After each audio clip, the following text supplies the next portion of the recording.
নানা আয়োজনে যুক্তরাষ্ট্রের নিউ ইয়র্কে মানিকগঞ্জ কল্যাণ সমিতি ইউএসের নতুন কমিটির অভিষেক ও পিঠা উৎসব অনুষ্ঠিত হয়েছে।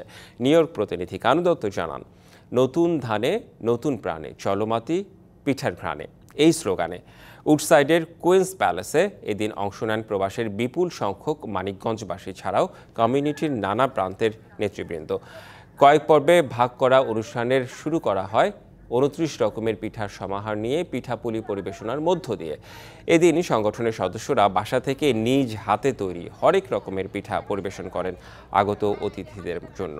অনুষ্ঠান উদ্বোধন করেন সংগঠনের আহ্বায়ক নূরজাহান ভূঁইয়া ঋতু। অনুষ্ঠানের দ্বিতীয় পর্ব শুরু করা হয় বাংলাদেশ আর আমেরিকার জাতীয় সঙ্গীত দিয়ে। অভিষেক পর্বটি পরিচালনা করেন আলতাফ হোসেন গাজী।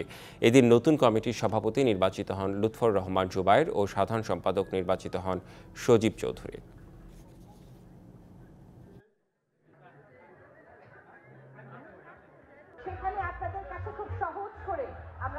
আমি এতটুকু বলবো যে আমরা চেষ্টা করেছি, মন থেকে ভালোবাসা দিয়ে চেষ্টা করেছি যতটুকু সম্ভব অনুষ্ঠানকে সফল করার জন্য। সবাই সহযোগিতা করেছেন।